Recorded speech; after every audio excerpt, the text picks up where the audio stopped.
the year. Yes, it's big, yes, it's fat, but it can't help it. It's got a thyroid problem. This show is like a pub quiz, but there's no booze and everyone's famous. Sort of like games night at the Priory. And you can play along at home. All you need is a pen, a piece of paper, some leftover Quality Street, half a bottle of sherry, and 2 hours with nothing better to do. I'm going to be asking the questions this evening about the year's events, and our teams are going to be asking themselves why they agreed to publicly flaunt their ignorance. Let's meet them now. First up, we've got Charlie Brooker and David Mitchell.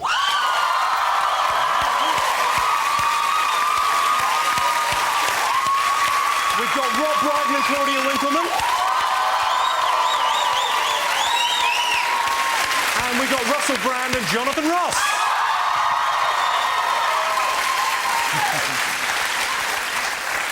As is tradition on this show, I hope you've come up with funny pub quiz team names. Anything? Define funny. Just a pub quiz. If they promise to laugh after whatever we say, it'll seem OK, right? The deal has been struck. Oh, this is marvellous. We were thinking maybe ignorance and want. Thank you. That was an extremely fake laugh. Ignorance and want. Yeah, because and who would be who? We wouldn't specify. You could decide. Ooh, press the red button now. Nice. OK, have you come up with a team name? We have. This show, as you know, is one of the longest shows on British television. So, for Claudia and I, it's as though we're starting out on life's journey together. Therefore, we shall be known as the Newlyweds. You look a little bit frightened, like you've been tricked into this, Claudia. Yeah, I thought we were going to be called Rob and Claude, but I'll go with Newlyweds. Yeah, that seems cosy. That's all right, isn't it? Yes. Is the Rohypnol wearing off now? We've kicked off with a Rohypnol joke. We're not even a minute in. We haven't even got to Jonathan and Russell. Have you come up with a pub quiz team name? I thought we should come out here as the moral minority. I thought, using the technique that Jed would use, because one's called John and one's called Edward, we should call ourselves Jedwood.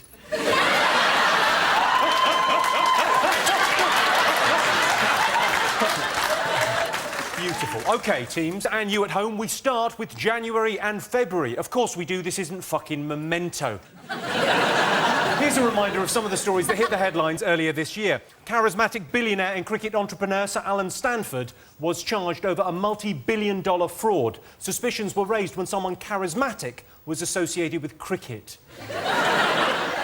Porn barons asked the US government for a financial bailout. Obama told Congress it was important for America to pull together.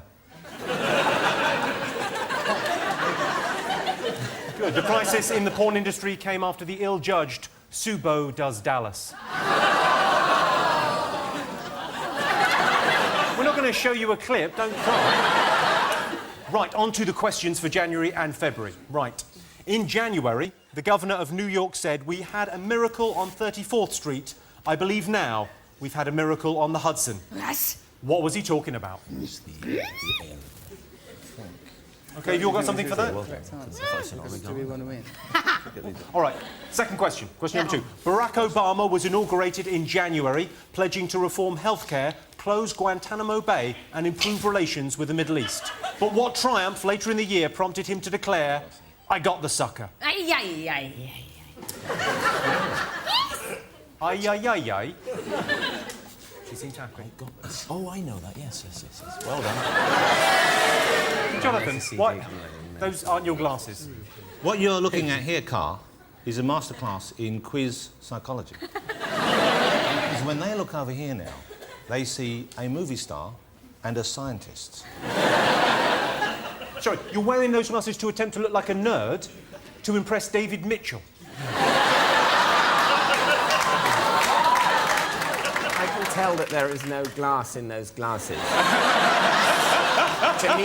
which immediately makes me think that you're a spy working for a poor country.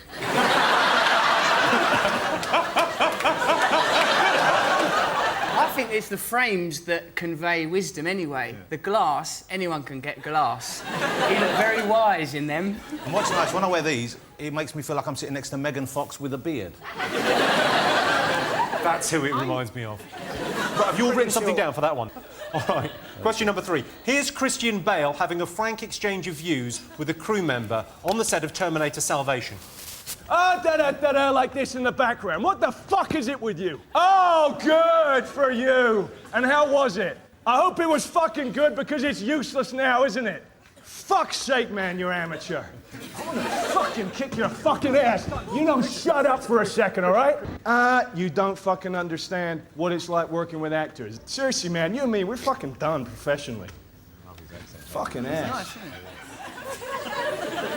It's interesting, he hasn't got an accent anymore. He hasn't got an accent that any other human has. He's been so destroyed by transatlantic travel and success, he can't speak like a normal human. Russell, Christmas future. Yeah.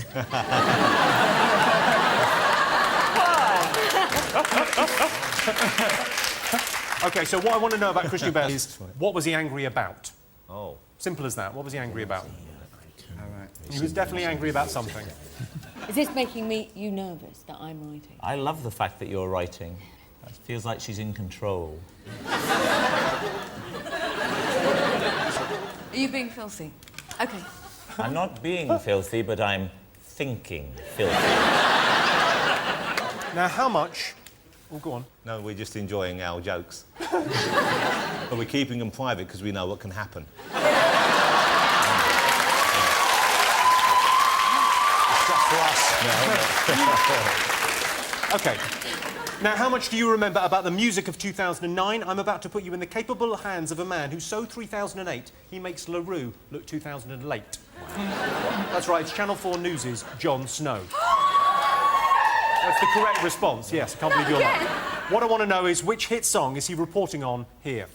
A woman accused of spousal abuse took to the stand today as details of her gambling addiction were read out to the jury, along with allegations that she had stunned her partner with a love glue gun and subsequently attempted to cover up her wrongdoing by bluffing with her muffin. Throughout the trial, the defendant remained entirely impassive, with court reports noting that it was impossible to read her expression. So who was bluffing with her muffin this year? Well, here's a shock. I actually know the answer to this, which is... No, it's about popular music. Yes, I know. That's why it's a shock, Jimmy, because I actually know the answer. I'm just instructing my wife now to write it down. Thank you, honey bun. We're still very much in the honeymoon phase. I mean, anything could happen by the end of the show, but at the moment we are getting on like a house on fire. Right. Go, fine. These two... We haven't got a clue. No, I think Charlie has a very vague idea that it might be something he hasn't heard.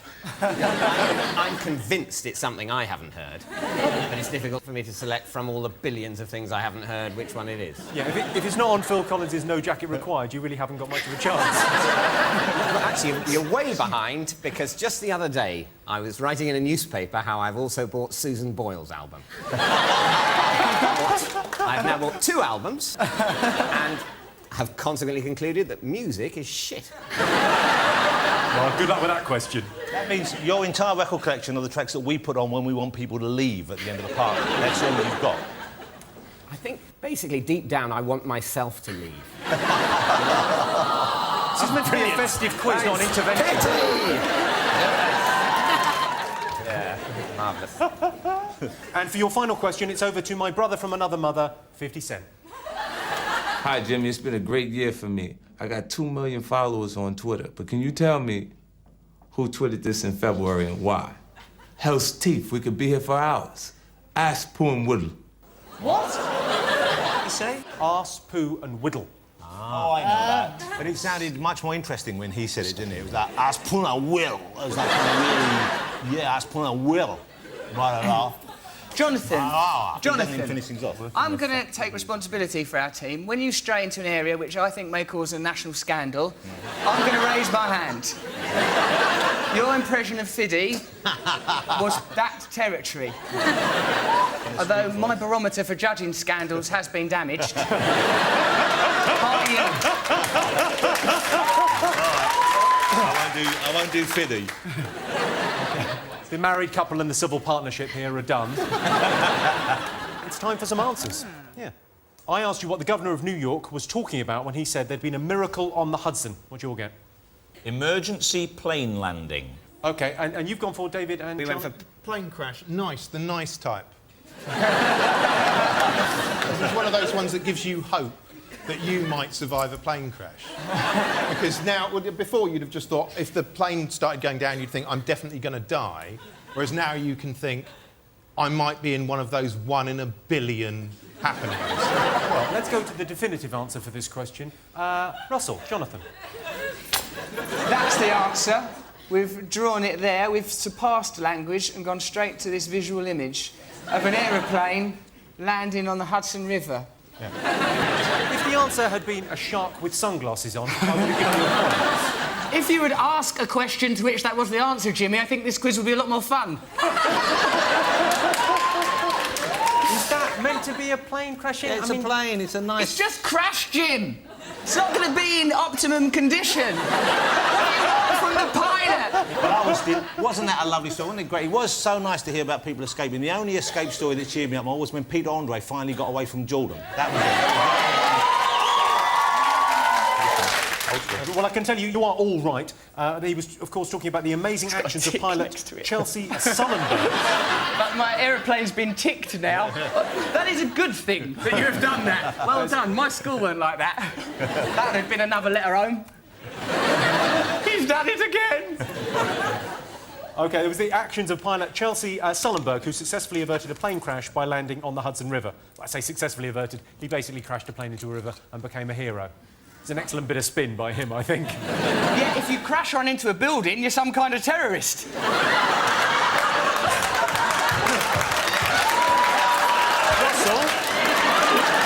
Russell, I think your barometer might be on the fritz again. OK, question number 2.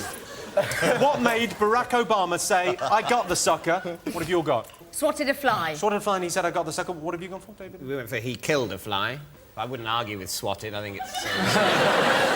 OK, and Russell and Jonathan? We initially thought Henry the Hoover, the sucker, he had... We did that as a joke based around the word sucker. But then we put he killed a fly. Because we do want the point. Yeah, we would like to win. It's important for us to win this quiz to be redeemed. And Jonathan is a scientist. Let's have a little look. The signature characteristic of our... Sorry, I'm going to start over. Hey, get out of here. That's the most persistent fly I've ever seen. Nice. Now, where were we? That was pretty impressive, wasn't it? I got the sucker. It's right there. It's right there. You want to film that? There it is. He's gone power crazy, though, because first of all, he kills a fly, which wasn't really harming him. Then he boss someone and says, yeah, that was great, wasn't it? Aren't I great? Then he goes to the camera and get a shot of that. He's, like, directing it. It goes to his head immediately. Film this Afghan village. I'll fuck that up and all. I'll fuck it all. I'll president them. Flies, people, what do I like? OK. I think the interview is interesting there, because he said to him, that is the most persistent fly I've ever seen, which... I don't believe him. He's seen equally persistent flies, and maybe 1 or 2 more persistent flies. He's trying to suck up to Obama, saying, you're being troubled by that fly, but that's no reflection on you, because that is the most persistent fly I've ever seen. It wouldn't be beyond the realms of possibility, would it, for a White House minion to have placed an already dead fly? Oh, I like it. No one would notice it, then you go, ah, look what I did. OK. You heard Christian Bale having a little bit of a meltdown. What prompted it? What was he upset about? Charlie, what have you got? Oh, yeah, it was a human. It was basically a human being. Because, I mean, I think it's pretty upsetting if you're Christian Bale and a human walks into your field of vision, reminding you there's other people breathing your air, living in your world. So it was a guy fiddling with a light. It was lighting. What, am I saying that in a menacing way? No, just... Yeah, a little bit, yeah. Is that right then? What have you got, Rob? It was one of the crew who walked in front of his eye line when he was doing a scene, and he went bonkers. He is Batman, and, of course, he's Welsh, so he's a Welsh Batman. So when Commissioner Gordon says, right, we've got a criminal terrorising the town, he says, right, who's this joker we're dealing with now? Russell, of course, you're in Hollywood. If someone walked in front of your field of vision, would you go... I'm angry that you're in mine now. Well, I can only apologise.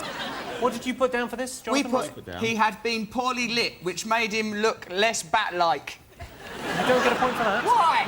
What? It's not that, I think the reason behind that is that that's not the right answer, I think. That's not fair. That might be partly. OK, right, next one. You heard Jon Snow reporting on a popular tune of 2009. What was it? Is it that? Is that what it is? Well, I was just guessing. I was trying to interpret. I don't listen to music and sounds and things like that. And he's only got 2 flipping records. And it's not on either of them.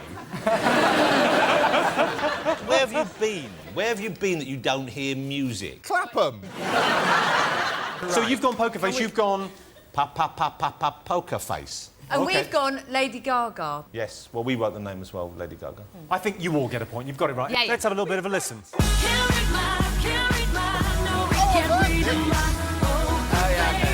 Oh, you've heard this, have you? Yes. I have never, ever before seen a woman lactate that violently. Did you like it now that you've heard it properly? No. Why not? It's all right. I'm not sorry it stopped. Do you ever... Do either of you ever dance? No. No. I'm speaking for you. I bet you dance at home. What about if you've just had a banging shower and you hear that? Would you just do a little thing with the towel? No. Bust a move? I really wouldn't. What would you do? If that comes on and you've said... Man, I'll work it. Can we hear that again? I'd like to see Jonathan show us no, what I'm not he going to do it now. I need to be naked.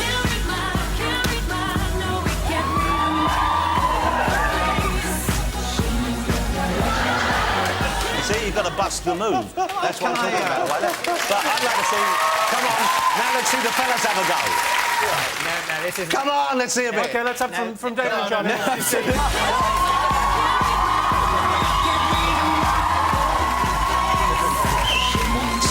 What? I refuse. Let's see. Why? What? OK, I know, I like... What makes you think I was going to do that? Two-generation game. I like the way you have two... Fuck off, I'm hired to sit here and be sarcastic. Dance around like some... like some... His name is Jonathan. Leave him alone. This is absolutely... The world is full of people trying to make people who don't want to dance. At weddings and things. Go on, have a dance. You want to, really. No, I really don't want to. I know my own mind. I don't want to. And now it's happening to people on television. David. Charlie, I bet you do dance. No. I bet you do. No. I've probably, if you accumulated it, I've probably spent 6 months of my life being people trying to drag me onto dance floors. And what is fun about it? I'm like a frightened horse on a frozen lake. That's such a lovely image. I think it's good that them two have found each other now. They will be happy together. The curmudgeons. Maybe we should change the name of our team to the curmudgeons, to the people who won't join in. Or maybe change the name of the team to the men who will dance if they win. Yes. No. I think that's something for us all to aim for. Support for that. What sort of Reich is this you're establishing? Finally, OK, 50 Cent asked you about a notorious tweet. What have you all got? It was Stephen Fry stuck in a lift. OK, you concur? Yes. At Stephen Fry. That's what we put down. That's the proper Twitter name. Nice. I think because we've done the proper Twitter name, we should get the point that you cruelly took away from us earlier, Carl. No. Shall we see how the scores are looking at the end of our first round? I can tell you that David and Charlie have 5, Rob Brydon, Claudia Winkleman 5, Russell Brand, Jonathan Ross 4 points. Right, that's the end of the first part. See how many New Year's resolutions you can break in 2 minutes. Back in a bit. Welcome back to the big fat quiz of the year, and so we leave January and February to ill-advisedly move in with a younger March and April. The Pope claimed that condoms don't stop the spread of AIDS. Fine, what's the matter with a 65-year-old virgin in a dress giving us all sex tips he got off his imaginary friend? And the BNP won 2 seats in Brussels at the European Parliament. It sickens me. They go over there, taking their jobs. Jonathan, you've had a good year. You were immortalised by Madame Tussauds. They came to... Can you... Jonathan, what I look Jonathan, like. Jealous, envy. Jonathan, can you do the ungainly pose? Yes. It's a bit Richard Madeley. It's a bit... Is that not Richard... Yes, coming up, ponchos. How dare you? No, I think I look more like a cross between Claire Balding and a regional weatherwoman. Claire Balding, that's who I was thinking. It's Claire Balding. What do you think? Why do people go to Madame Tussauds? Listen to you. You don't dance, you don't go and look at... When did you last go to Madame Tussauds, John? Well, to see myself. So You went to see yourself? But while we were there, how sad is this? I was hanging around near my figure, thinking people would say, "Oh my God, it's you! Let's get a picture of you with you." And then a couple came over. While I was standing there, I think they were a Japanese couple, and went, "Shashin, photo." I went, "Of course." When I sat down, I went, "No, Shashin." They wanted me to take a picture of them with that, not realising that was me. Big Claire Balding fans. So I just took it. Right, let's have some questions, shall we? More quiz for you. Gail Trimble from Oxford's Corpus Christi College became an unlikely sex symbol this year when her team won University Challenge. But I want you to tell me is why the team was subsequently disqualified. Almost head-butted me then, Claudia. We're about to hit a rocky patch. Right-handed. Yes? No, I'm... No, go on. No, I love you. You see the position? No, it's too late for that. I don't care what I've got to say, but you're going to write whatever you want anyway. Seems no point in me sitting here, is there? Because you don't listen to a word I say. I try and chip in with something helpful. There. The honeymoon period is officially over. Well, she doesn't listen, does she? She won't listen. She refuses to listen. OK, next up we have a Say What You See puzzle. Have a look at these pictures and see if you can work out what headline they're spelling out. Could not be simpler.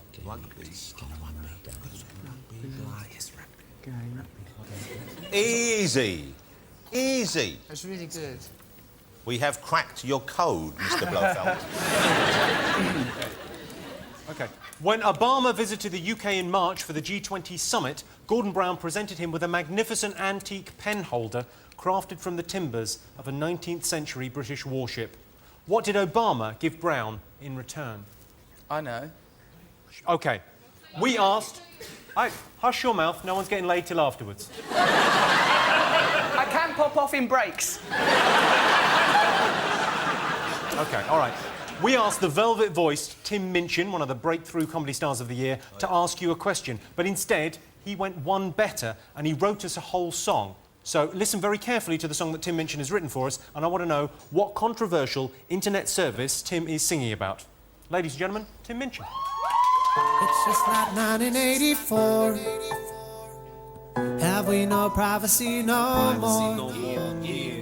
Can I have a little sleep outside the pub, say, or a vomit near a subway? Or use a postbox as a crapper without some omnipresent snapper catching me with my pants around my knees. Fully searchable 360 degrees.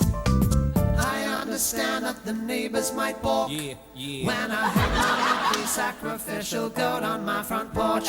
I can handle their contempt, but I do not consent to my goat playing a part in your creepy global experiment. It's just like 1984. And we no privacy no more. No privacy no if more. I bump into Jimmy as he leaves an adult store carrying edible undies and a sex toy or four, the chance of our interception is a risk he's accepting. But that don't mean he wants his bag of butt plugs up on the net. No butt plugs. It's just like 1984, well. 84, well. Even the late Georgie Orwell.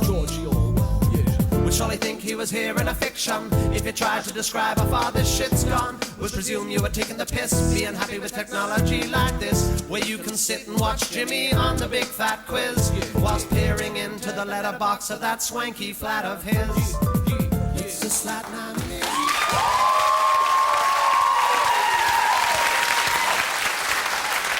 It's our friend Tim Minchin, so what I want to know is what was he singing about there? Do this next. Yep. I can't believe you didn't feel the urge to bust a move to that banging tune.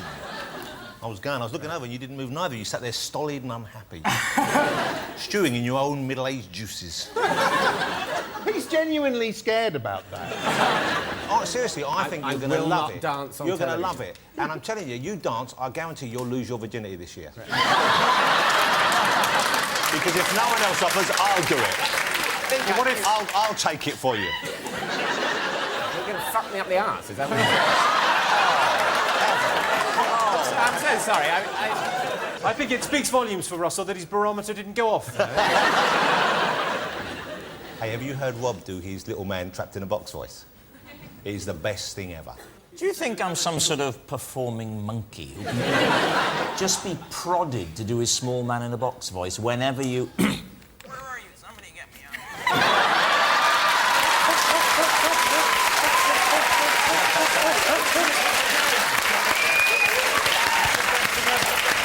How could he do it? I think there's a small man actually trapped inside your body. That's who I married.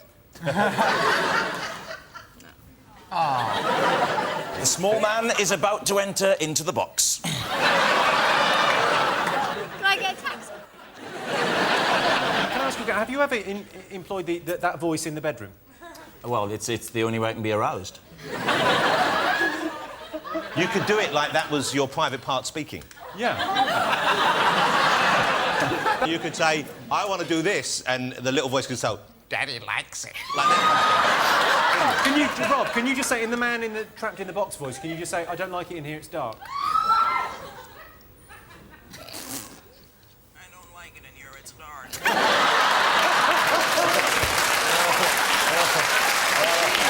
It's a hell of a talent. It's incredible. But I don't know what to do with it. You could play big stadium gigs with that. Heavily mic'd, obviously. Defeating the purpose entirely. OK, I can see you're all on tender hooks. Here are some answers for you. OK, I asked you why Gail Trimble's team were disqualified from University Challenge. Did anyone get this? Oh, Claudia Winkleman. Yes, because... Hand up. Yeah, well, they were disqualified, her team, because somebody on there, they sort of cheated, because they started off when they were a student, but by the time they got to the finals, they were no longer a student. They were working for an accountancy firm. Check me out. That is absolutely correct. You get a point. Russell, you've gone for... Well, I'm with Jonathan, Yes. and we did it as a team, and in fact, he got this right, not a student. One of them was not a student. This is quite like University Challenge, isn't it? Yeah. This is as close as So, I'm... University Challenge, they have buzzers and things. So I think it's fair to say it's a bit more dynamic. This one ends in dancing. Yeah. My turn, Ron. OK. The next question was a Say What You See puzzle. Surely you must have all got this. This was good. Yes. Claudia, do you know what this story is? Yes, rugby blood gets handled, because all of the boys, they were going on the pitch and they didn't want to hurt themselves, so they put capsules that you buy from joke shop, and they were, ow, ow, and they were taken off. Yeah. Wasn't it so that they could be substituted off so you could get a better kicker on?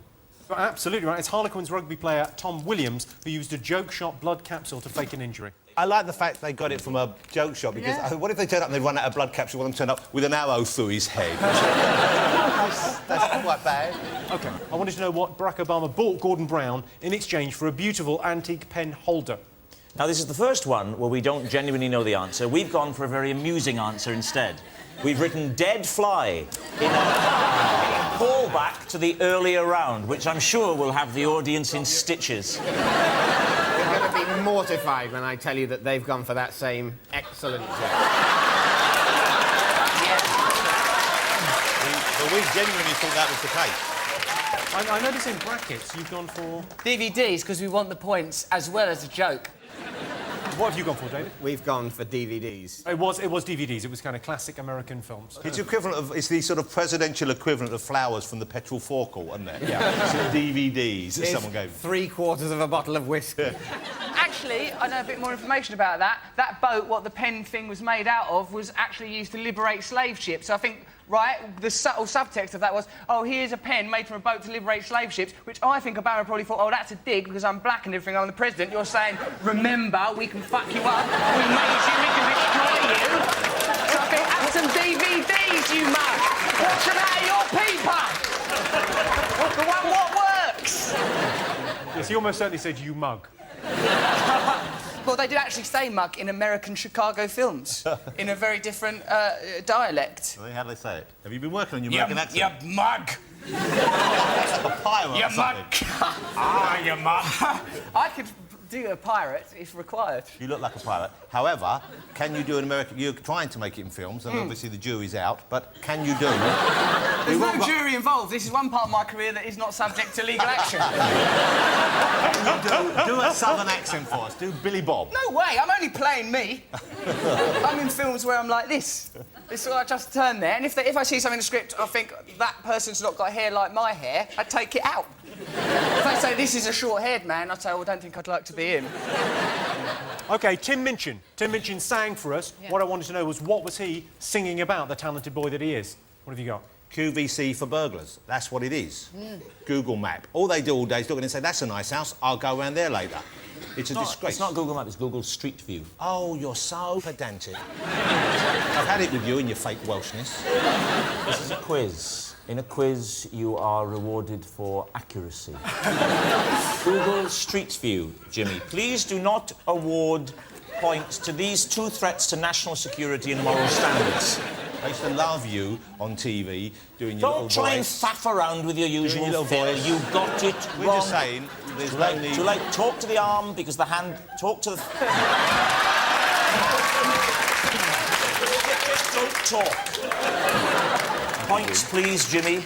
Oh, you will definitely get a point for that. It's the correct answer. You will not get a point, you boys. It just doesn't go quite sort of far enough, Google Street View. It should be like they should have put a camera on top of a guy's head on a helmet and have him crawling in through sort of bathroom windows and lifting duvets until you can just examine anyone. Google Sleep View. You can see everyone sleeping. Anyone in the world, you can watch them sleep. In the sort of detail a doctor might. OK, Google Street View. Point, no point. Now, here's a treat for you. Now then. Ho. Carry on. Now, here's a treat for you. It's a bonus round. This one's about virals. OK, first one. This is Fatso the cat. But by which name did he become better known when he achieved overnight fame on the internet? Write down your answers now. OK, what name was he known as? He doesn't normally wear a hat, that's worth saying. You call him? He doesn't normally wear that hat. He's not famous for that hat. OK. Is he the... Try that. I don't know. I know him. Guess I know him. OK. Have you all got something? Yes. OK, let's have a look and see how this cat got notoriety.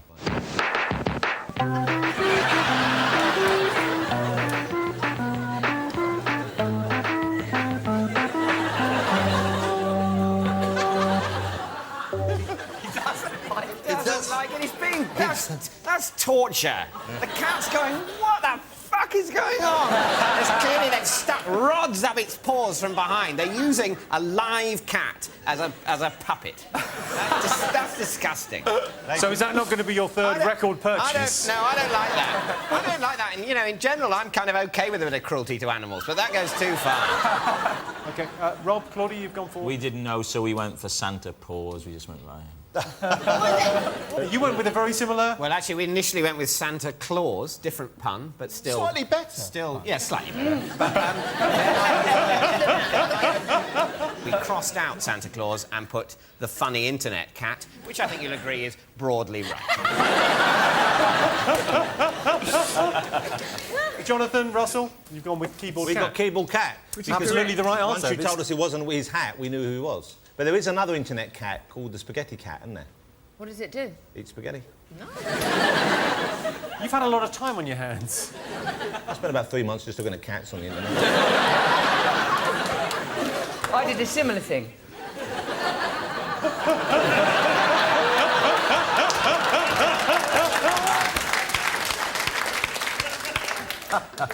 OK. All right, next up. I did one what was less vulgar for you, Rob. It's nice. I like it when you like that. OK, right, next one. A video of 7-year-old American David DeVore Jr. got over 34 million hits on YouTube this year. The video consisted of him talking to his father on a car journey. Where had they just been? I know this. I've seen this. Can you write something down? It could have been anywhere, couldn't they?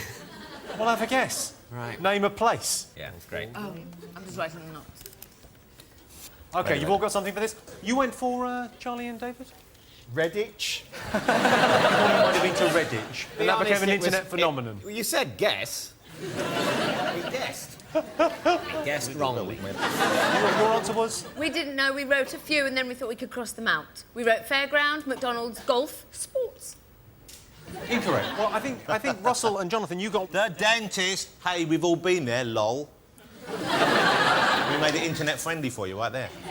Little David had, of course, been to the dentist. Let's have a look at his not at all hilarious reaction to painkillers. How did it go? I didn't feel anything. Is this this real life? Yeah, this is real life. Stay in your seat.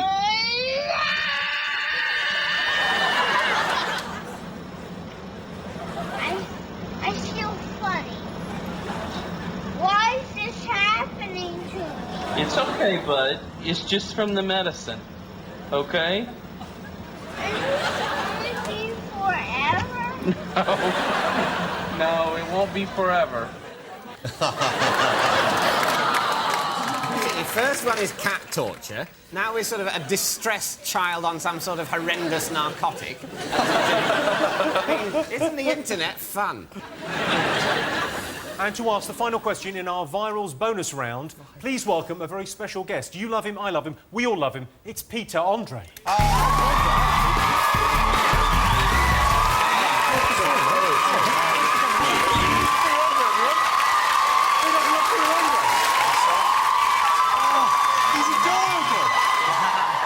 OK, so how's your year been, first off? Interesting. Emotional. It's been good. Yeah, you had some hit singles, you had a hit album, that sort of thing. Let's talk Absolutely, about that stuff. And no, actually, you're right. And I'm going to say it, my album's gone platinum. I'm so excited. But enough of that. How are you? How are you, Russ? I haven't seen you for ages. I'm all right, thanks, mate. I'm just doing a quiz. Do you know, he was the first man and the only man I've ever kissed. Oh. Do you remember that? Do you remember that? Your marriage was doomed from that day. I know. Do Jimmy this time. Add a bit of variety to your diet. I'm going to pass the buck to David Mitchell, if you don't mind. Guys, you were getting picked on a lot, tonight? Yeah, I was watching you. Peter, do you not think dancing is a lovely thing? You like to dance, don't you? Oh, Right, imagine if you'd never danced because you look like that and you felt embarrassed.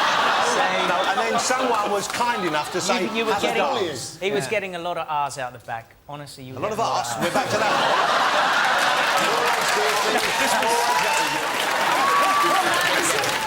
Can I get things slightly back on track here and away from the amount of arse David is getting? For the first time tonight. Yeah, but I came out to help him and I've just battered him. He's You now. have? I haven't battered him.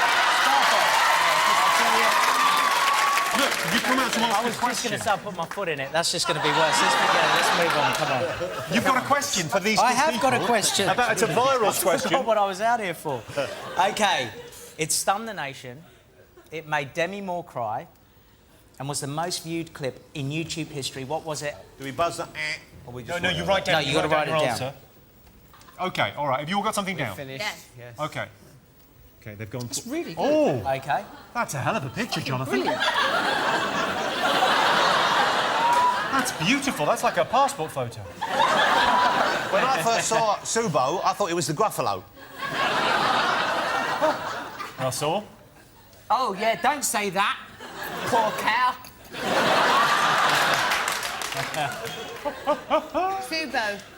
Subo. And you've gone for Good choice. Susan Boyle singing.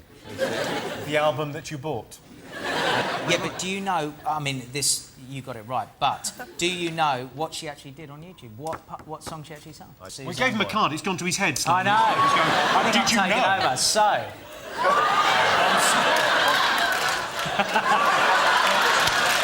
Gone bad, Rob. Ladies and gentlemen, Peter thank Andre. you. Thank you.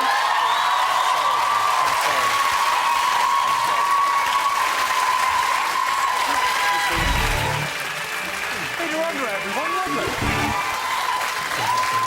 To brighten up our day. Behind there. Right, let's have a look at the scores at the end of that. I can tell you that Russell Brand and Jonathan Ross have 10 points. Rob Brydon and Claudia have 9 points. David Mitchell, Charlie Brooker, the Dancing Queens, are on 10 points. Time for a quick break now while Claudia records the Big Fat Quizz's Big Fat Brother on E4+1. See you in a minute. Welcome back to the Big Fat Quiz. We move on to May and June, when a nation mourned the news that Piers Morgan was tragically still alive. Let me remind you what else we were talking about. Jordan's split was all over the papers. She should be more careful getting out of the car. Right, I don't get it. Can you explain? Iranian pro-democracy protesters used Twitter to spread the revolution. A typical posting read, "Death to the imperial dictatorship. P.S. 8 Cheerios for breakfast, yum."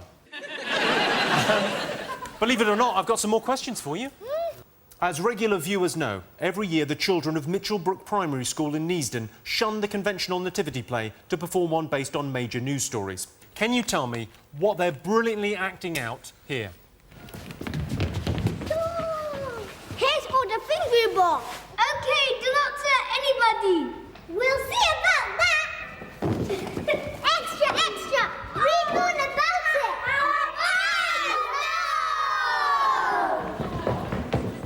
Why did you buy all these things? Because my mouth is all dirty. My duck needs a house. And my husband actually watch movies. You're very naughty. Give it back.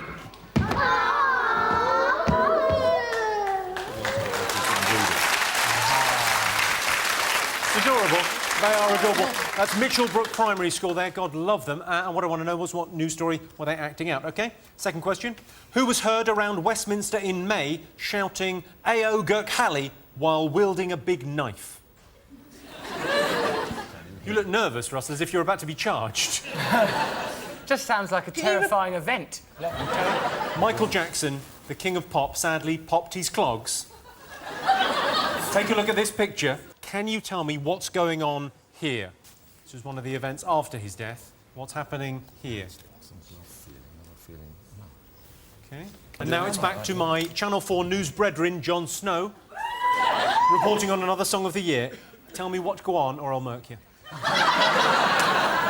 A man falsely accused of being mentally ill was celebrating today after he'd had his section order overturned. Local authorities claimed that the man was obsessed with sex and violence and unable to tell the difference between silence and a heavy bass line. In a brief statement to the press, the 24-year-old Londoner stated that whilst he understood that his behaviour might lead some to believe him to be unstable, he just thinks he's free. He added that he was overjoyed with the result, reiterating, "There's nothing crazy about me." So I want to know what song was he talking about now? Could be simple. OK. I asked you what the children of Mitchellbrook Primary School were acting out. What did you all get? David, Charlie? MP's expenses, we said. MP's expenses. The story they're acting out is the Daily Telegraph's uncovering of the MP expenses scandal, which was leaked by disaffected office workers who slowly and methodically photocopied documents and claims and leaked them out to the Daily Telegraph. The Telegraph then held a lot of them back and slowly leaked them out into the public so as to create the biggest fuss and damage. Amongst the highlights of the whole episode would be the special moat and castle for ducks and the MP's husband who claimed for watching pornography in a hotel. By the way, that's foreplay for me. You look so proud throughout that. Oh, your little boy. You're all correct. Next up, I wanted to know who could be heard around Westminster shouting "Ao Gurkhali" while wielding a big knife. What did you all think? Gurkhas!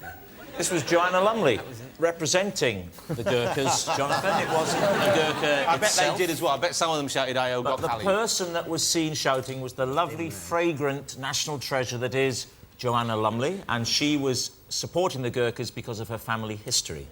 You know, the myth about the Gurkhas is, it might be a truth, is that once their weapon is unsheathed, it cannot be put away That's before my it's policy. been used. The Gurkha. For many years, he was a Gurkha. OK, you've gone... David and Charlie, you've gone for... We didn't know the answer, and we guessed, and I think wrongly. So, Well, that's cleared that up very nicely, I feel. We went Joanna Lumley.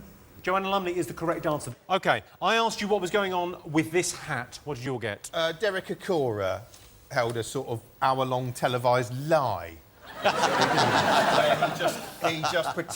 he put on a voice in front of some very damaged people. It was, of course, Derek Acora's live séance where he absolutely 100% for real contacted and channeled the spirit of Michael Jackson. Let's have a look at what Michael Jackson had to say from beyond the grave. This here, the hat, Michael's hat. Would you like to touch it, any of you? OK. I just can't believe that's his hat. It's just amazing. OK. Just to see it not behind some glass or anything like that, it's actually there in front of me. Just amazing. Will someone say hello to Quincy Jones for me? Please?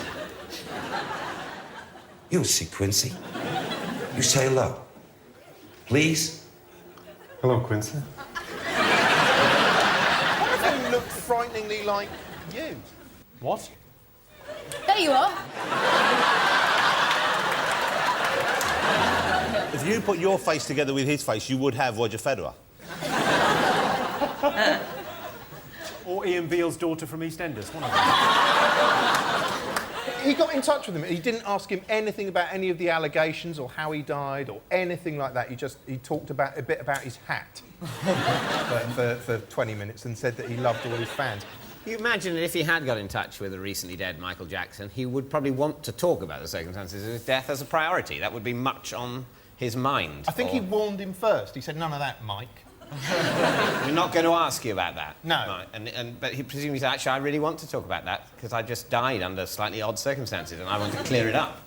I'm pissed off. I died when I was 50. Despite all my wealth, I died under the average age of death. I didn't have a terminal disease. I'm angry about that. Now, we want to talk about your hat. I'm ringing off. One of them, he was looking at the hat of a man he admired. And he couldn't believe it. I can't believe that that's his hat. Well, frankly, if you can't believe that's his hat, how the hell are you going to believe that this Liverpudlian is talking this?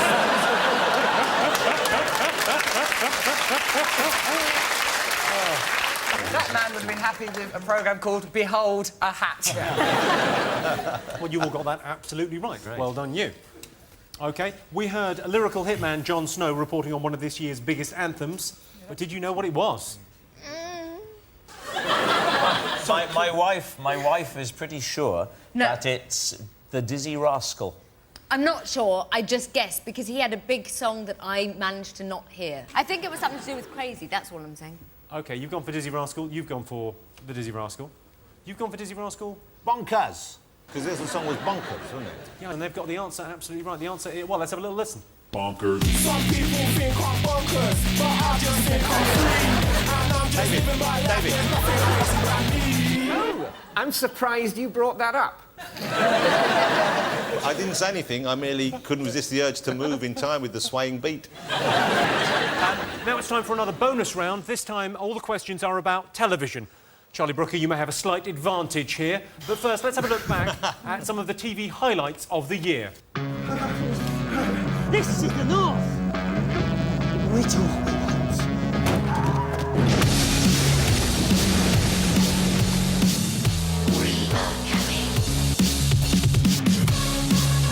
Gentlemen, let's cook. That's disgusting. Sorry, man. I did a bad murder. They will either be falling at our feet or spitting in our eyes. What they won't be doing is ignoring us. That's a year of my life right there. I hope you can see those. Now, would you like a top up? No, I'm fine, thank you.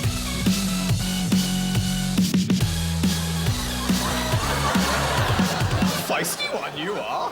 Why are you talking like that? It was Yoda from Star Wars.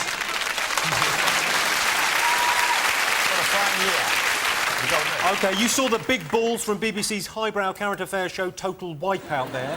Can you name two other challenges featured on the series? Oh, man, I know what they are. Do they have official names?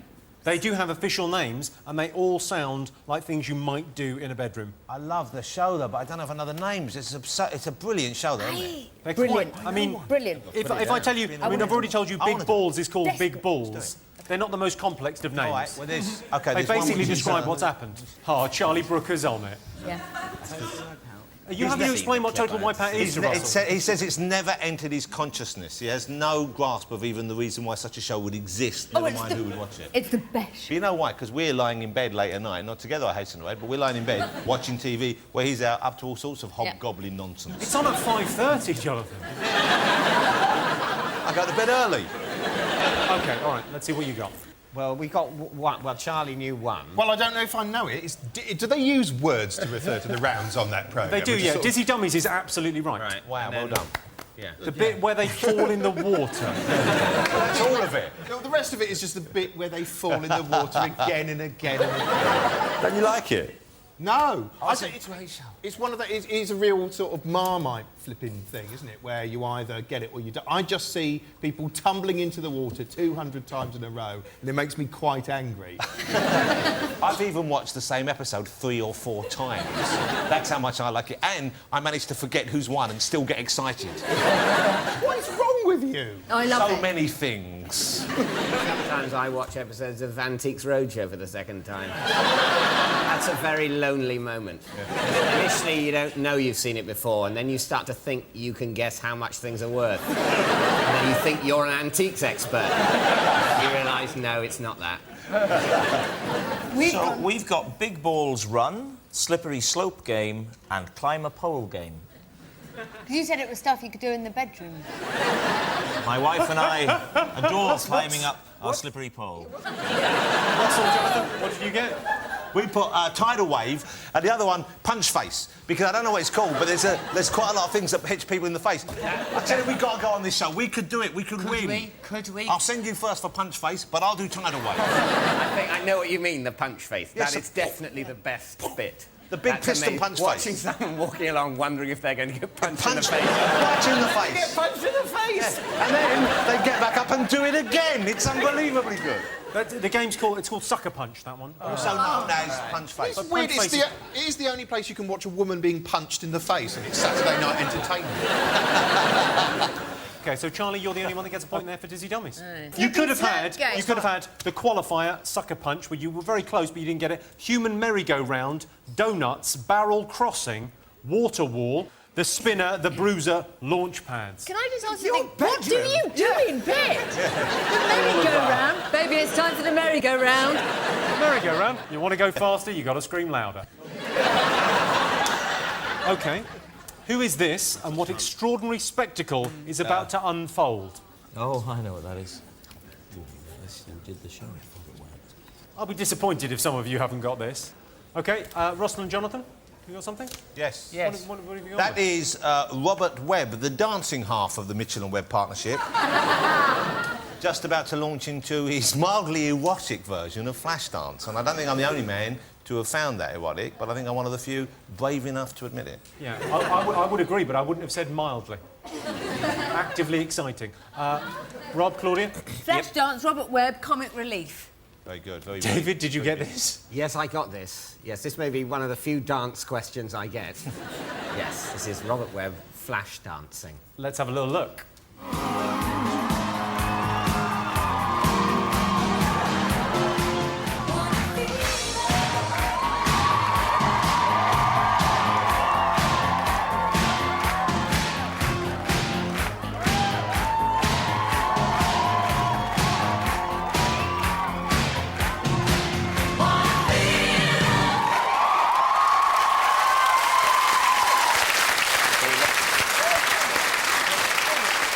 Does that not inspire you? What can I say? We're very different people. Robert's good at dancing, and David can guess antique prices if he's already seen it. Their talents are distributed equally across the partnership. And, of course, ladies love both those things. Both those attributes are craved. That dancing's all right for a while, but pretty soon I think, what's that vase worth? OK, right, another quick look at the scores, then. OK, I can tell you that Rob and Claudia have 14 points, Russell and Jonathan have 14 points, David and Charlie out in the lead with 15. Ooh. Now to the commercial break, where Rob Brydon will no doubt try and sell you some yoghurt, insurance and toilet duck. See you in a moment. Welcome back, and as the six-pack of July sags into the love handles of August, let me remind you of what was in the news. Kerry Katona lost her endorsement deal after taking cocaine. We cannot be associated with someone so low rent and mired in scandal, said a spokesman for the cocaine industry. And the Athletics Federation launched an investigation after sprinter Caster Semenya was accused of being a man. I could have saved them time and money. Give me 45 minutes and a couple of Bacardi Breezers. I'll tell you if she's a lady. A sports person with both sets of genitals. It's a footballer's dream. They could rape themselves. Disgusting! Some people got grandchildren! Some people have got standards. I'm phoning the mail.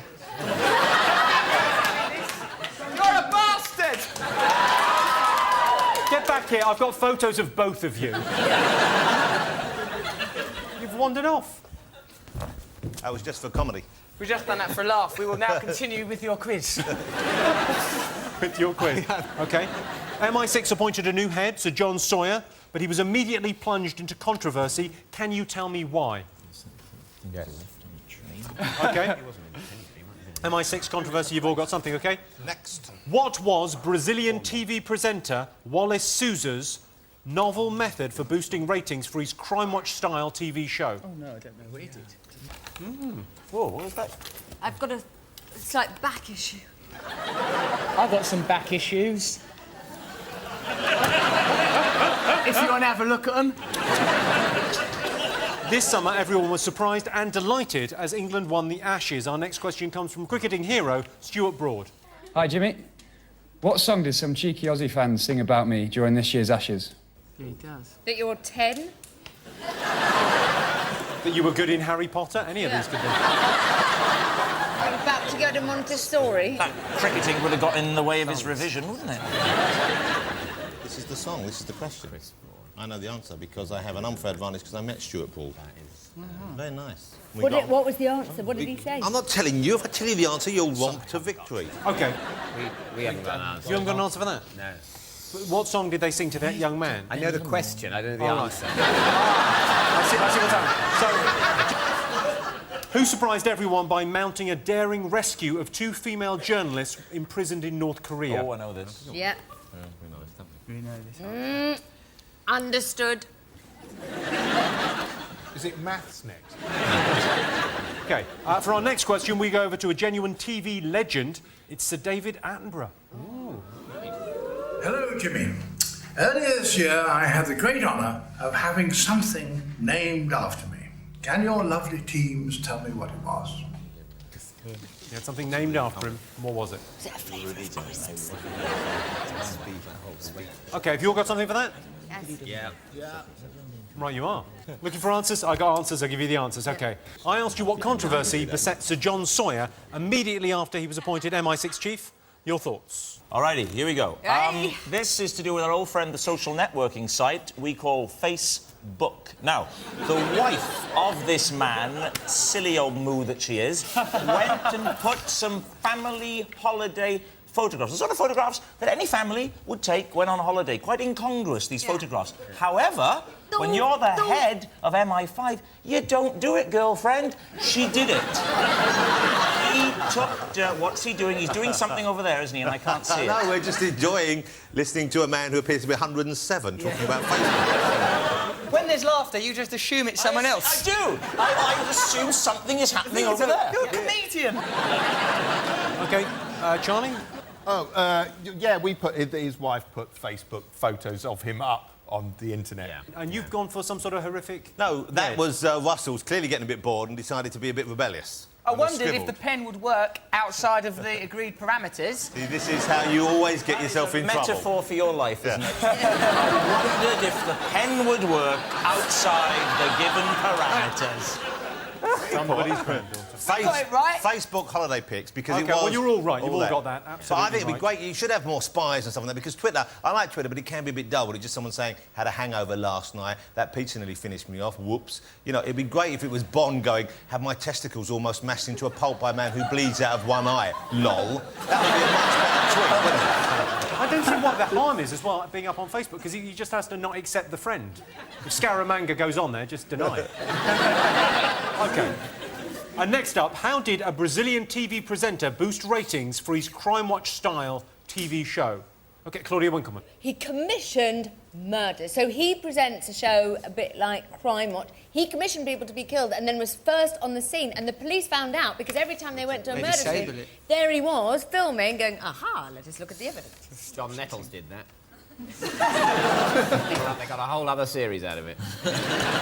He did it once on Bergerac, and it worked. And then Midsummer Murders, that's what he's doing now. He kills people, the writers come in, sort of zhuzh it up a bit. Bizarrely, you are absolutely right. This is allegedly this guy ordered a series of murders so his cameras could be first on the scene to boost the ratings for his TV show. Who could stoop so low? It's the equivalent of Jeremy Beadle commissioning people to put banana skins on pavements or put animals. It's worse than that, Rob, ice. because of the murder. What have you gone for? You've gone for killed someone. Killed someone, we put, and then Jonathan has exclaimed it numerous times to emphasise how unusual a thing that truly is. Well, he didn't kill anyone. He commissioned the murder. By that logic, you'd let Charles Manson free. Yes. What do you want? The voice in my mind is telling me And no. the same as Charles Manson's mind, you're as bad as them. When's your spree? Are you going to kill someone to increase the ratings on this show? Because I'm prepared to die for this. You have got the look about you of someone who would. I'm sorry, but it's true. It's in the eyes, cold like a fish. Now he's Federer. When he does that, he's Federer. Yeah. Look at that. Look at that. That's how he'd get past security with a tennis bag. And then when he got in, suddenly those tiny eyes open and he becomes a murderer. A cold-blooded murderer. How did this go from you getting something wrong to me being a murderer? Because we didn't get it wrong and you're murdering our hopes and dreams, Jimmy. And you admitted to having voices in your mind, you sicko. What are they saying? Let's go down Whitechapel and stripe someone up. Ah, the Ripper murders, finally. If you've just tuned into the Big Fat Quiz of the Year, business as usual. It's actually, they're sufficiently distant murders that people do have a bit of fun about them.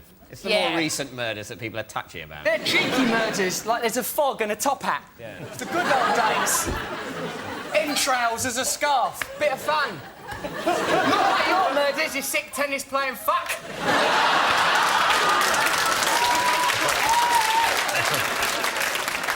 Don't applaud that.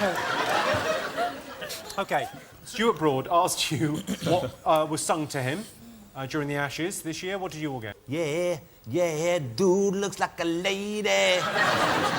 I feel pretty. I feel pretty. I feel... Was it that? We didn't specify, we just said an erotic ballad. A rather hauntingly beautiful and yet specifically genital song. It was sung by all the members of the MCC from the pavilion. Let's go back to Stuart Broad for the answer. The answer is, dude looks like a lady. He's past his bedtime. Jonathan Russell, you got that right. I wanted to know who mounted a daring rescue of 2 female journalists imprisoned in North Korea. What have you got? Rob Brydon, very keen. Mr. President, William Jefferson Clinton. Bill to his friends. Am I right? You are absolutely right. Yes, it was Bill Clinton. I'll tell you a thing about Bill Clinton. I was once at an event, and Bill Clinton was there, and my dear friend, the splendid Irish celebrated actor James Nesbitt, went up to Bill Clinton, who was stood next to Uma Thurman, who had a very long dress on with a long train. And Jimmy went up and he went, Mr. President, I just want to say I'm doing James Nesbitt. He went up and he said, can I just want to say, Mr. President, that I really want to thank you for what you did with the peace process and blah, blah, blah, blah, blah. And Bill Clinton looked him in the eye and said, you're standing on Uma's train.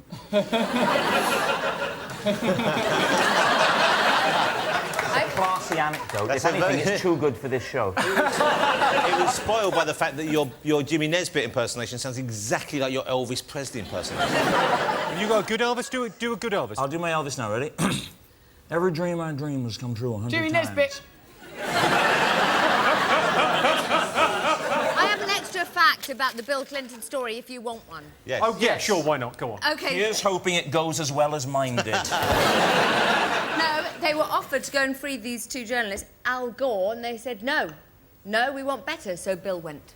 Did Bill actually go? Did he actually go? Yeah, he went. Yeah, he walked I into the like room. that. It's like one of those films where, you know, like there's a professional, like normally a spy or a boxer, who is forced to come out of retirement against his better wishes. Yes. Normally starring either Sylvester Stallone or Steven Seagal, sometimes Mickey Rourke. And they're going, oh, well, this is Sylvester Stallone. He would go, look and learn, Rob. He would go, oh. They would go, you've got to. He'd go, It's open to misinterpretation. Let's have a look. Let's have a look at the celebration. This is Bill Clinton celebrating after the journalists got out. Have a look at this. Whoa, they're having a crazy time.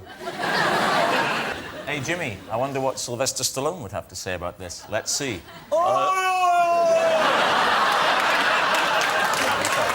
Was that a cue for me, or...? Do you want to do one? OK, this is Mickey Rourke asking Sylvester Stallone what time was it? I was very bad. I was very naughty the whole time. I can't talk anything about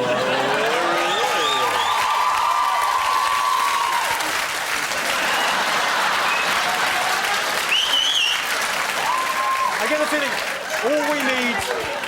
all we need now is an anecdote with Mickey Rourke, Sylvester Stallone and Ronnie Corbett, and we are away.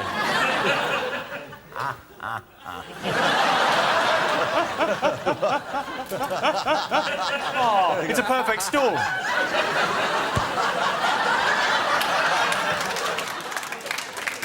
Oh, look, I look good. That's a good look. That is a very good look. Bloody hell, I look like Buddy Holly. You look a bit like Hugh Grant then for me. Gosh, crikey, excellent, gosh. No, I wondered if you fancied popping out into the car park and giving me a blow-by-blow account of what's been going on. Let's move on. The legendary Sir David Attenborough asked you what was named after him this year. What have you all put? We were a bit adrift here. We flailed around with star, penguin, mustard. No. You've gone for... We kept it general. We thought an animal. And that could mean either a whole species of animal or someone's specific pet. Wrong again, I'm afraid. What have you gone for? We were torn between either a shopping centre or possibly an insect. Well, let's go back to Sir David for the answer.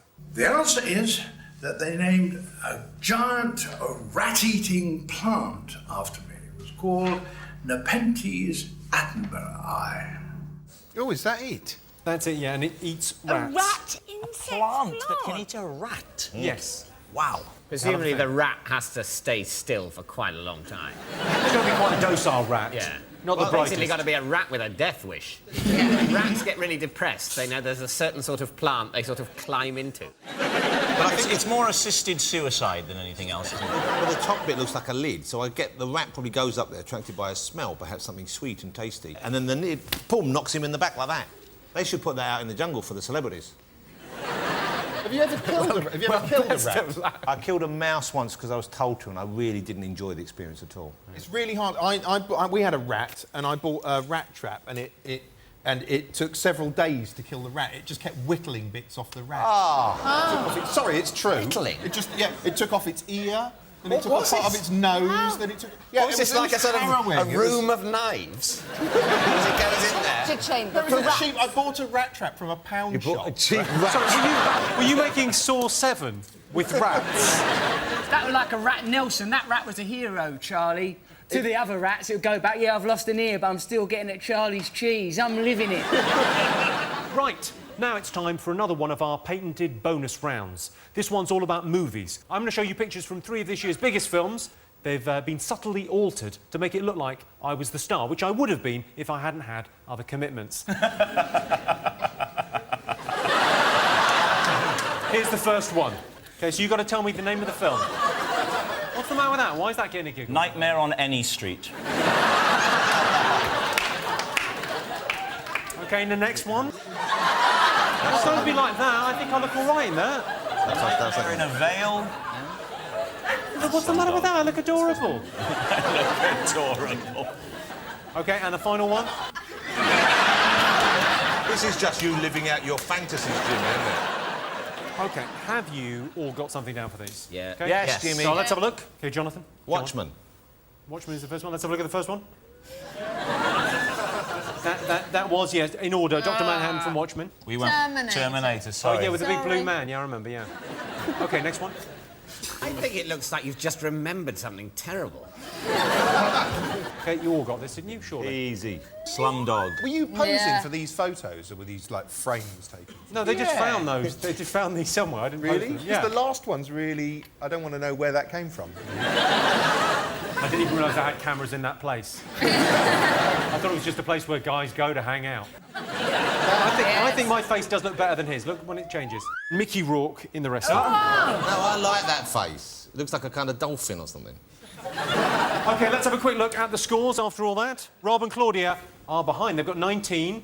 Russell and Jonathan have 20. In the lead, David and Charlie, the Dancing Queens, for 21.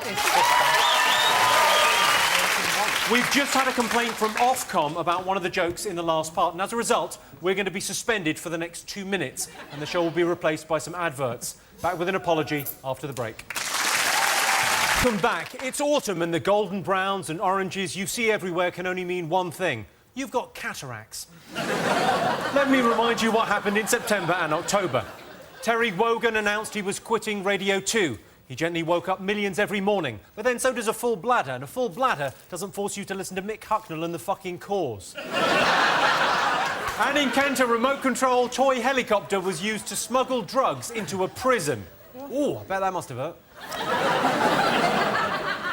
Now, inevitably, I've got more questions, ladies and gentlemen. OK. First up, we're back to the children of Mitchellbrook Primary School, my favourites. Yeah. They have another one of their topical school plays for us. What are they acting out here? Have a look.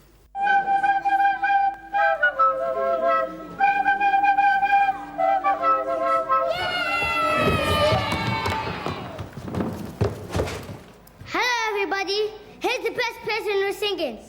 Sighting. Yeah! Me. Thank you, Pan. Oh, no. I'll let you finish, but she's the best. Uh-oh.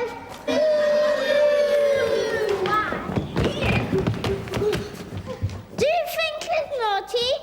Yes, well, silly Billy.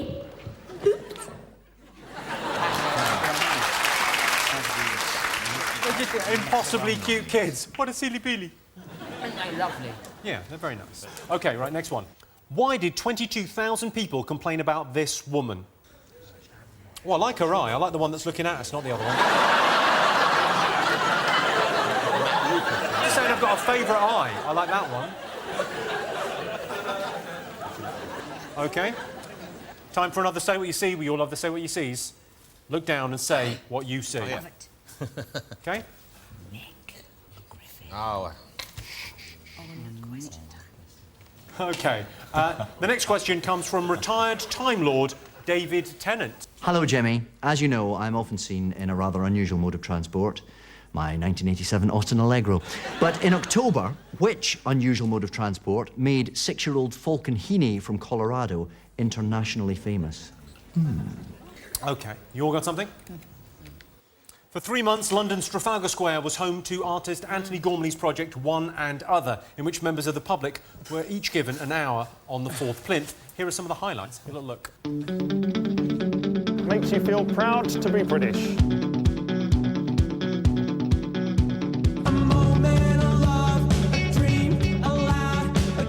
Our soldiers are brave men and I'm proud of them.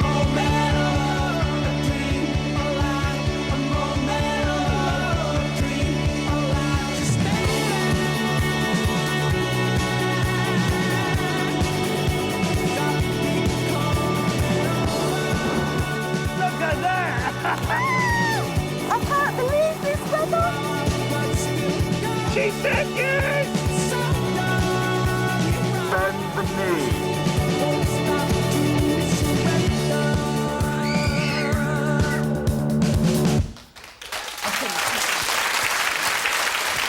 Wonderful. OK, lots of British eccentrics there, but why did the police have to intervene when Simon Masterson from Yorkshire took to the plinth?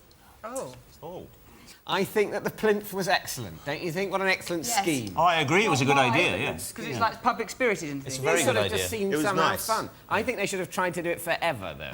Forever? They should have said that forever there will, every hour, be a different live person on that plinth. And then, like, in 2,000 years' time, they could say, this is like, there's an apostolic succession. Yeah, but for imagine... the first person. What if you were the one person who forgot and didn't turn up? Imagine you would the be burden killed. of guilt. Yes. Also, we'd get killed for ruining it. We'd get bored of it after about 2 years. Not if there's the threat of death and then the body can be put on the plinth. It's a brilliant idea. When we get bored of it, that's the moment to push on through. Push on through! That's what they did with Countdown. Let's go straight to the answers. Let's not mess about. OK. We saw the children of Mitchellbrook Primary School acting out another school play. What story inspired them this time? I know about that. I was in that one. Yeah. I hosted the VMAs. there was a bit where Kanye West came on stage and Taylor Swift was accepting an award. He come on, made an ill-judged attack on her, saying, oh, Beyonce should win all these awards. And I was watching it thinking, yes, you take the fucking death threats this year. Go on, Kanye! Take the bullet! Did you get death threats the year before? Of course they give me death threats. Did you say their president was retarded? Yeah, I did say the president was retarded. I can take it. Bloody death. I'm immortal. I think it's a little unfair to ask questions on an event that one of the panellists was at. It's like setting a question about the time I knocked a box of Cheerios off the island in the kitchen. I was there. It's an unfair advantage to brand. Let's have a little look at the kid doing you. I think he nails you. He's good. Exciting. Performance. What a gift that kid's got. OK, David and Charlie, you went for Kanye interrupting awards? Yes. Yeah. It was mainly an answer Charlie provided, I'll be honest. Did you not watch the VMAs? Not this year, no. It was really ill. Well, I did send a few death threats in, obviously. Hey, that's me! How many death threats did you get? Loads! Well, there's just all these death threats. We had to get the old Bill involved. Should we put an address up on the screen now in case anyone watching wants to... There we go. It's got a P.O. box. That was quite a late support you gave me. Don't get me killed. This is it. This is my... What if there is no reincarnation? I'll fuck this one right up. Oh, lovely. OK, I asked you... so well, you all got that, didn't you? Yes. Did you get that?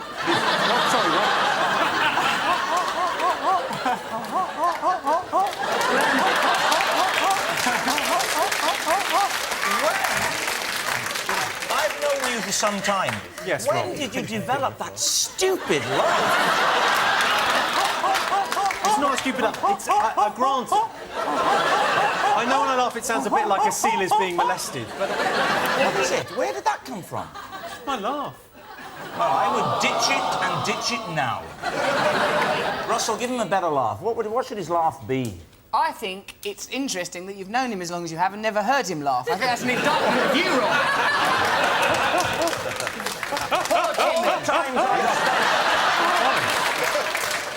All the times Jimmy and I are together, we're normally watching your videos. It is a slightly silly laugh. Let's move on. OK.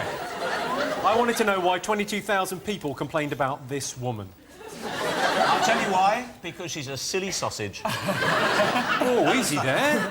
That looks like Matt Lucas when he's dressed up as that woman on Little Britain. You know the one with the huge body and the huge pubic wig. No, I know who she is. That's Jan Moyer of the Daily Mail who wrote that crass, horrible piece about Stephen Gately. An evil piece about Stephen Am I right? You're absolutely right, yes. She wrote an article, and there were lots of complaints that people thought it was homophobic about the tragic death of Stephen Gately. She tried to wriggle out of it in a horrible way. Horrible, horrible, horrible. I'm being quite serious, it really was. It was horrible, horrible, horrible. You don't want to roll that R so much when you're serious. It's like you're taking the piss out of him and all. We can never do it. I can roll them, I just can't say them normally. I can roll them easy. Say... Horrible, horrible. That sounds like you're trying to cough something up. Well, at least I go... What was that? The show just evolved into noisy. Hang on, don't review the show while you're on it, Charlie. Let's just do an hour of farmyard animal noises and all go home. That's very good. That's very good. I'm disappointed because when Claudia says, I'm going to do an horse, I perked up. Just for that. Well, hello. My luck's changed. OK, you all got that right. Listen to Jimmy's laugh now. You've pointed out Jimmy's laugh to me. It's terrible, isn't it? I know. It really grates. I didn't notice it before. Good, OK. Woody Woodpecker's arrived. We cannot get into a position where none of us feel able to laugh. It's that victimising the audience and taking the piss out of them. We'll all sit here in stony silence. No, don't let him. He's doing it. It's an expression of joy. OK, you all got that right. It was Jan Moyer and her article for the Daily Mail. OK, next up, it was the same what you see. Noel Eagle, light... No, it's Nick Griffin on Question Time. It was Nick Griffin on Question Time. Nick Griffin on Question Time. OK. Yes, we got David Tennant asked you what mode of transport made 6-year-old Falcon Heaney from Colorado internationally famous. What have you got? Balloon. Boy. Hot air balloon. It wasn't Weather balloon. Well, let's go back to David Tennant and see if you were right. Falcon Heaney's parents claimed that their son had floated away in a homemade balloon, but they were telling porkies. I thought the boy was in the balloon. No, he was hiding. He was hiding upstairs. There was no boy in the balloon. Why is he called Balloon Boy then? You've really got to watch the news till the end. I've got as much right to be Balloon Boy as him. I ain't been in one either. He's a Swiss. You've got far too much attention already. You don't need the balloon I'll go boys in that by now. balloon. Well, that was sort of the point of it, was the American public were very upset because this boy was alive and well duped and not them. dead in a balloon. They wanted a dead kid, they should get a dead kid. Floating across the sky listlessly, scarring the horizon like a burned-up E.T. Yeah. A horrible image, but very poetic. That's what you get. OK, I asked you why the police had to intervene in Simon Masterson's stint on the 4th plinth in Trafalgar Square. What did you all put? He stripped, he took his clothes off. It was the British aversion to nudity reared its ugly head once again. OK, and Russell, what did you go with? He exposed himself in a hot air balloon. Exposed himself. We put. OK, well, let's have a look. Did he strip right off then, or did he just go down to his pants? That's surely not illegal. That's wrong with that? Well, no, basically he was naked, which we haven't got the photo of that because he was naked. with black- But then the police came and said, could you put some pants on? You've got to be very careful when you're in the public, you know, you can't just take off everything. Isn't that right, Russell? Oh, fuck off.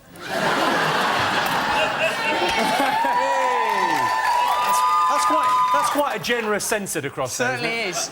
Oh, wait, I was on a lot of drugs back then, don't know if I've mentioned it, and it was cold, and look at the old Bill looking bored, and him arresting me with one limp wrist. You know what I like about his pictures? The one with the limp wrist holding you up, it looks like he's giving you a prize and saying he's the champion. He's holding the hand. Best nude man today. First prize. OK, time for another bonus round. What we're going to do, we're going to meet 2 people who made the news this year. All you need to do, panellists, is guess why they made the news. Let's bring on our mystery guests. Oh!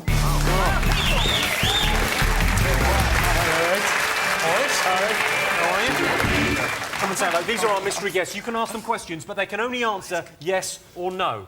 That's all they're allowed to answer. They could say more. The one on the right has entered a Francis Rossi dresser-like competition. Did you follow Bilbo Baggins a long way while he was holding the I'm glad you're in here because I feel like we've got cabin fever, we've been snowbound, and new people turn up. It's a bonus. Can you send help?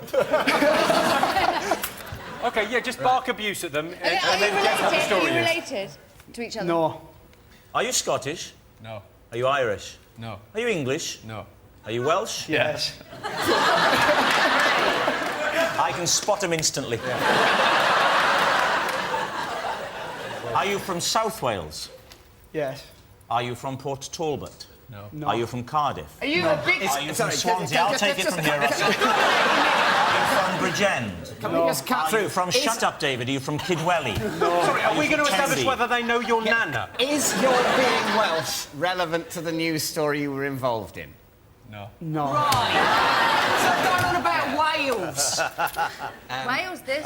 Are you in some sort of a civil partnership? No. Are you violent? Yes. OK. Write down your answers if you think you've got the answer. Write down the answers. Hold it. Where's that pen? Our pen's gone when we need it the most. Oh, I know who you are. You're panicking, man! Well done, This is dude. why we made that call! Keep your head together! Just press 1 to delete the message! I told you! Press 1 to delete the message! You were in charge of the phone. Well done in advance for doing what you did, although it has yet to be revealed. I'm sure I know we what said it the wrong is, thing. and I approve, and well done, and I wish more people did what you did.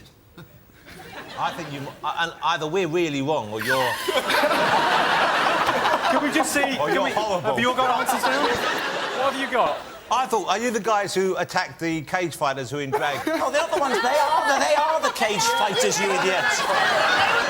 OK, Charlie, You were the cage fighters who were dressed in drag, and two homophobes attacked you, and you schooled them with feet and fists and whatever the hell else you did. It's no holds barred. So, guys, tell us in your own words, what exactly happened? We was out on a night out before we had a fight coming up. It was like 6 weeks before. 6 weeks before you were going to have a proper cage fight? Cage fight, yeah. Right. And we decided to go dressed as women. You decided to go dressed as women? Yeah, should we have a little look at a picture? Let's have a look at a picture. Yeah. Where was this? Where were you? On Kingsway, Swansea. Oh, fair enough. By the way, Rob's thinking, oh, yeah, you can park around there. No. Go on, so you were dressed up we dressed as up, ladies. And James was walking in front of me, and two boys started on him. And then I come up to try and defuse the situation, but so I hit the both of them.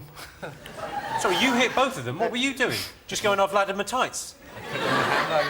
You picked up your handbag? Yeah. You're my favourite. You guys, I think you all got it right. Well, we got it right. We got it more or less right. We were just a bit surprised. No, you got it exactly wrong. You got it we just flipped it a little bit. I thought you'd attack the guys. For embarking on a homophobic attack, come on our end-of-the-year celebration. Welcome on a war hero. What regiment were you in? The SS. I was surprised that he was so happy about them. Well, ladies and gentlemen, Daniel Lionheart Lurwell and James Lights Out Lily, the cross-dressing cage fighters. Give them a round of applause.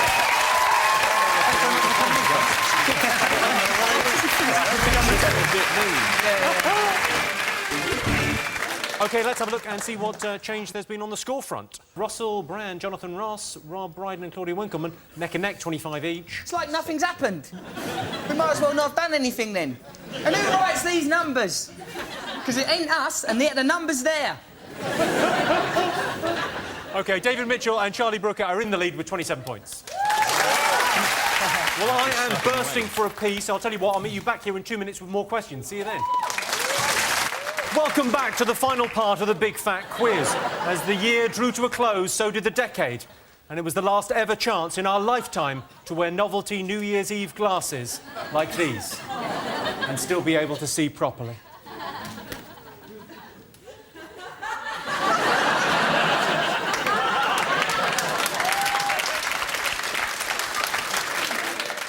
I'm sure you can remember as far back as November and December, but for the benefit of any goldfish watching, here's what happened. Wayne Rooney successfully mated with a human woman. They had a baby boy.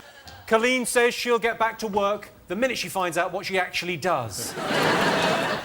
There were severe floods in the northwest. Police strongly advised against fell walking in Cumbria because it is possible to die of boredom. In the wake of infidelity, Tiger Woods' wife rescued him from a car crash by smashing the back window of his vehicle with a golf club. She later heroically saved all his clothes from a house fire by throwing them onto the front lawn. OK, here come the questions.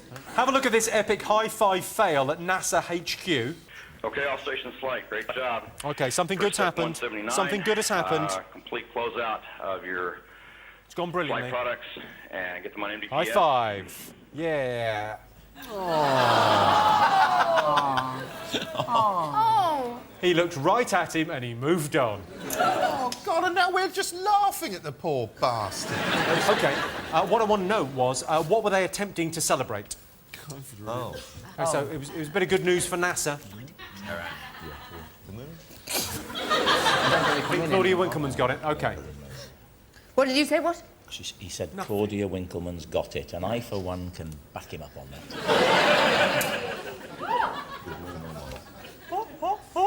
OK. Who enraged the Irish in November? Oh! Oh, it's them. Oh, yeah. Bring it on. Russell, come on, you know this. Yeah, we know this one. Is this the longest you've ever gone without sex? Yeah. No, Russell has. You're a changed man, is he? You should share your joy. You're a changed man. You're no longer the promiscuous gadfly you were. Yeah, no, that's true. Well, because I've been like... Look, I've really tried my hardest to sleep with all of you. But eventually I had to be in a settled relationship because of the chronic loneliness of an evening. And there was the danger of a latex shortage. There's a latex shortage to worry about, viruses. I had a lot of concerns, so I've... Look, I can't help it. This isn't Dylan Goes Electric. I've just got a bird. Your fidelity is being booed by random women. Luckily... You're like women that have turned up at Thorpe Park and been too short to get on the ride. Hey, no one's too short to get on this ride. Good news. OK.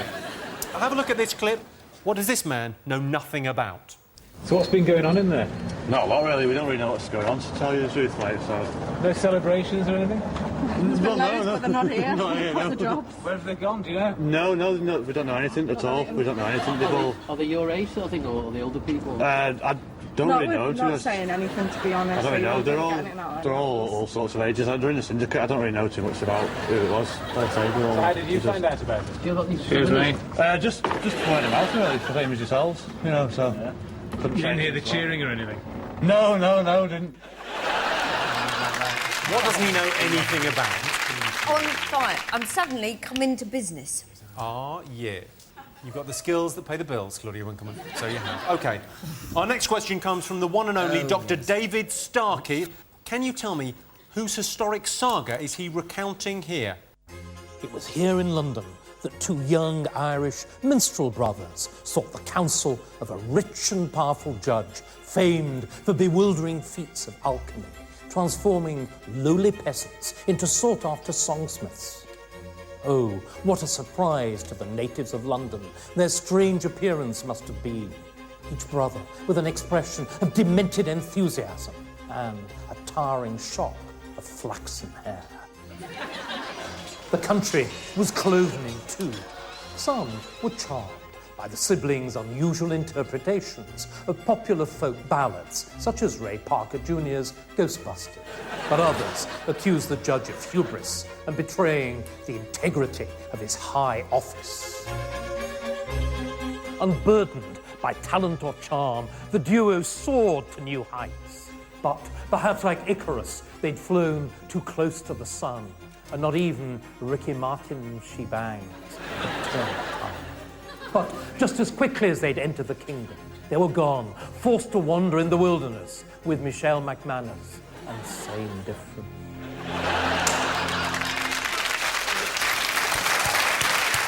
Dr. David Starkey there. I love the fact that someone could turn on Channel 4 at that moment and think, you know what, it has dumbed down. OK. Well, we'll go straight to the answers. Have you all got the answers down? Yeah. Yes. OK. I asked you what prompted this embarrassing high-five fail at NASA. What have you all put? It was the discovery of water on the moon. We just put the moon. Yeah. So you thought they were celebrating the moon at NASA? Why not? It's very nice up there shining down on us. Periods, the tide, wicked. It's a very nice thing to think that every day NASA celebrates the continued existence. Well, if you bear with us, that's why the other man wouldn't return the high five. He said, get over it, we've known about it for years. Water on the moon is the correct answer. You don't get a point for the moon. OK. I wanted to know what enraged the Irish. What have you all got?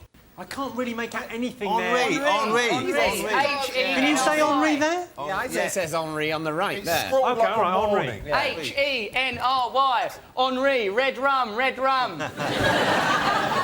Nice, nearly the splits as well. Very nice. Thanks. OK, all right. Well, you all got Thierry Henry because, of course, the French went through to the World Cup and the Irish didn't. That upset everyone. Yeah, it's well out of order. Who gives a shit? France, Ireland, it's all abroad.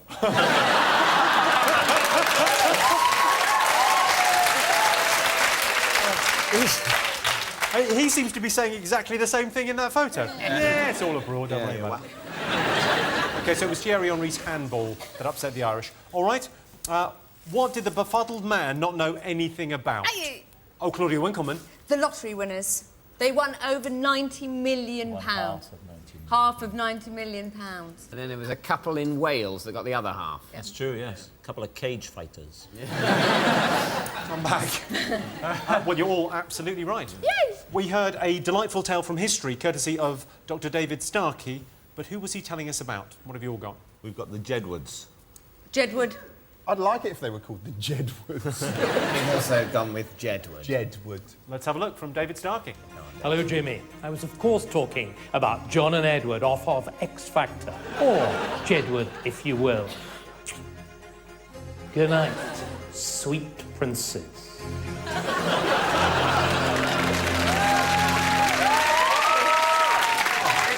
I think that's definitely the most frightening part of it. Truly sinister. Oh, God, he's good. OK, now we come to the final round of the show. So, teams, this is your last chance to pick up a few extra points. And fittingly, it's the and finally round where we look back at some of the tiny but brilliant stories of the year, OK? 2 buskers from Birmingham were given ASBOs, banning them from performing. What was particularly antisocial about their repertoire? Oh, I got it. So it's an antisocial busker. What would be the most annoying thing about a busker? Good. OK. Can you cross out whatever you've written because it is too rude? No! It's good! My judgment has never been wrong! And also, all right, we'll cross it out. I think that's definitely right. OK, you've written something. You have something, OK. So what have you got? Rob and Claudia, let's go to you first. Rob's very upset with me because I wrote They down... sang Phil Collins tunes. Well, that might be amusing at the beginning. Jonathan, Russell, what have you gone for? You see what we've gone for? Censorship. That's all we've put. Because we've been censored. Probably for our own good. What did you get, David Charlie? They used trombones made of lacquered shit. And then we had a rethink and thought maybe what would be more likely would be to be the same song over and over again, and it doesn't matter what the song is, you just get maddened by its repetition. Even that is absolutely correct. You get a point. What, just the same song over and over? They knew Wonderwall and Faith, and they played them. That's all they played. That's what right. He's only got 2 albums. That's variety for him. Paul Harris from Hull was upset by a letter he received from his local council a few weeks after being registered blind. What insensitive mistake had the council made? Rude Braille. OK, David and Charlie, what have you gone for? Free eye tests or something like that. OK, I can tell you that's not right. We've gone, but we had a bit of a Barney about it, is that they use the phrase, as you can see. OK, We've gone with you, they accuse him of being a peeping Tom. We know you're a peeping Tom, and we're writing you a letter to validate that accusation, and we're not using Braille there. OK, what actually happened was the local council addressed a letter to Mr. Blind Man. That's fucked up. And obviously... If they put blind man I would have thought there's a couple of things there. Firstly, don't send a blind person a letter, because his son then read it out to him. I blame the son for reading it out. OK, very last question of the quiz. Would-be burglars Matthew McNelly and Joey Miller from Iowa were branded most useless criminals due to their unusually crap means of disguise. Can you tell me how they disguise themselves? Yes. It's a guess. Bring on the point. OK, what have you all got? Let's have a look. They dress as each other. OK, David, Charlie? We thought that as burglars, like in traditional burglar outfits, but that wouldn't be nearly as stupid as each other. You really leapt up like you genuinely knew that. OK, Rob and Claudia? We parted their hair in the opposite direction. That might be as good as ours. I can tell you, you are all wrong. They actually, what they did... Well, have a look. Have a look at the disguises. Yes, that's right. They got a marker pen and painted masks on, and they were caught. Because it was magic marker and it wouldn't come off. They couldn't wash it off. Nothing magic about that. It's horrible. Well, without further ado, here are the final scores. Oh, I got it. You're competing for this magnificent trophy. Hang on. Hang on, that's heavier than it looks.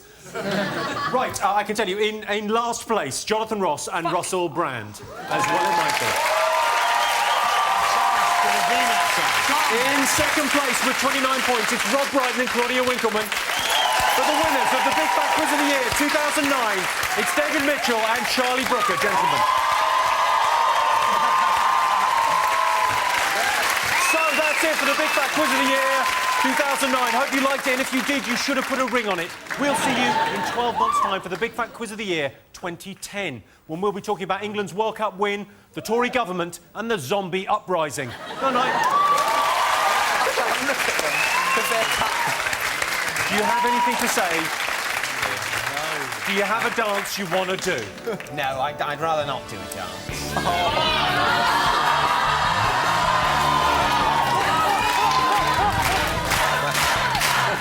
Well, we could do this the easy way or the hard way. This is society at its ugliest. Yeah, no, this will get... No. Okay. So no. But thanks for coming. And, bye.